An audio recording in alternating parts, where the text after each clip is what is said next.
Hello, I am Joel A. Erickson. I am Colts insider for the IndyStar. We're going to do another video here. We've got this YouTube page up, IndyStar Colts. Please like and subscribe if you want to see more of them. I'm going to try to do as many of them as possible. Today was cut down day. You guys had a lot of questions as cut down day was going on. I didn't have a ton of time to answer them on social media because I was trying to get the next piece of news. I think for this, I don't know if I should call these things Ask Joel's or whatever, but it's a way to kind of answer you guys going forward. I'm going to try to just get to as many as possible. So let's start with the biggest cut of the day, JuJu Brents. Brents, he's a local kid, a lot of talent, second-round pick just a couple years ago. He's not the kind of guy, normally you wait on a second-round pick, see where he goes, especially since he got healthy with the hamstring. But I think the Colts just decided that they felt like the injuries were too much. He's only played in 11 games. He's had hamstring injuries. He's had a quad injury. He had a torn meniscus and an MCL last year. He broke his nose. There was a wrist injury coming out of college. Like he's just had a lot of injuries right now. And the Colts ultimately just decided they weren't going to deal with it. I think the other piece of this that maybe we're not hearing yet, but is probably true, is just that he doesn't fit Lou Anarumo's defense the same way. It seems like Lou's defense, it wants a smaller corner more than the longer corner, somebody with a lot of speed. Brents didn't really fit. They decided to move on. They keep adding all these veteran corners. It's making me wonder about the age, honestly, of the cornerback group. You've got Xavier Howard, who's 32 and didn't play last year. Kenny Moore is up there. You've got Charvarius Ward.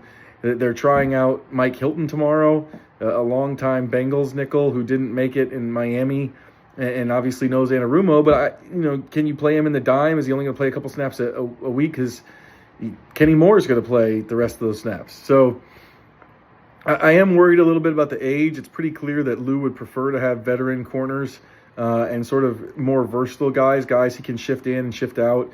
That's what Mekhi Blackman was. That was the subject of our last video. So Brent's being cut is a little bit of a surprise just because usually he doesn't cost that much. It actually cost them a ton by, not a ton, but $2.6 million of dead hit money they didn't need to take. I didn't think they needed to cut him necessarily. They needed to move on from him. They do. They feel like they need to. So that's one. JuJu Brents is a big one. Jelani Woods is another cut that I think people paid attention to. He had 7 catches in the preseason. I think it got some people a little bit excited about the idea of maybe Jelani Woods becoming what everybody thought he was when he caught 25 passes for 312 yards as a rookie. Honestly, if you were out there at camp every day like I was, Jelani Woods was way behind Will Mallory. I know it didn't look like that necessarily in the preseason games, but on a day-in, day-out basis in practice, you just had way more catches from Will Mallory in a lot of different ways. Woods has kind of been doing like the screen game, the shorter throws. He isn't necessarily. He didn't look like the field stretcher that we've seen in the past. So kind of not surprised. Wasn't really expecting that to not go that way. Trying to think about other cuts that that got people's attention. Coleman Owen. I know you guys like Coleman Owen. He's got great punt return ability. Caught 13 passes in training camp or preseason. I mean, I think they're set on Anthony Gold. They're set on Anthony Gold as the return man. They're hoping to get Coleman Owen back on the practice squad. Weirdly, I know a lot of Packers fans were saying that's the punt returner they want, probably because of the joint practice and the preseason game. We'll see if that happens. They'll see if the Packers actually end up doing that or somebody else ends up doing that. Coleman Owen, they hoping to get back on the practice squad. Those 6 spots at receiver were never really up for grabs. A couple other spots to think about, a couple other things to think about just with this cut down that stick out to me and maybe were questions that you guys were asking. Is there a linebacker they can go get? I think so. I think there is probably a linebacker out there who would upgrade this room.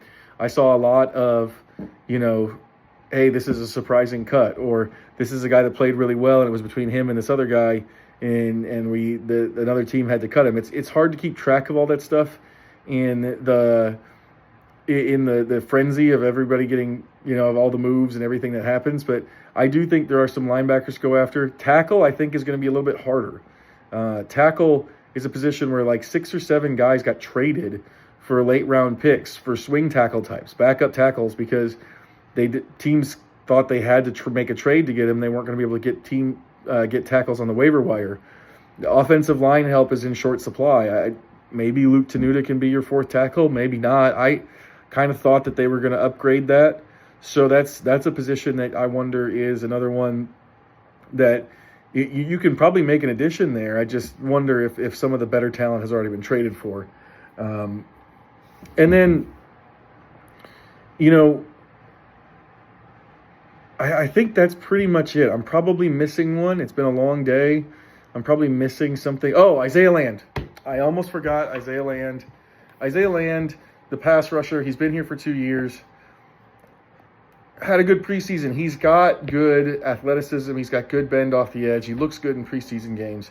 I think one of the things, though, that maybe sticks out with Isaiah Land is that he's kind of been this guy now for a couple of years, and he's never really taken the next step. I think the other thing is that in Lou Anarumo's defense, I think Anarumo wants bigger players. His style of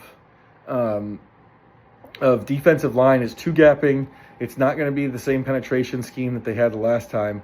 You need a bigger player to do that, and so I think that's part of it. They kept 6 defensive tackles.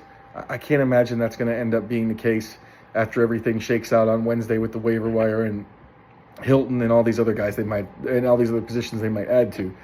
But it does seem to me that Lou Anarumo wants bigger players, guys who can play two-gap outside of Laiatu Latu. And the reason he's betting on him is because he thinks that they probably think that he's the best pass rusher off the edge they've got. So Land, good player. You saw a lot of the stuff in the preseason that you saw the last 2 years, why he was on this roster, why the Colts claimed him from the Cowboys a couple years ago. I just don't think he ever got to the point where you felt like I can put him on the field 15 snaps a game and guarantee that against number 1 tackles instead of number 3 tackles, he's going to have the same impact. So those are my thoughts from the cutdown. A lot of stuff still going on. We'll see what happens tomorrow. Chris Ballard talks. Mike Hilton works out. The waiver wire will be done at noon, and they'll be assembling the practice squad after that. For the IndyStar, I'm Joel A. Erickson.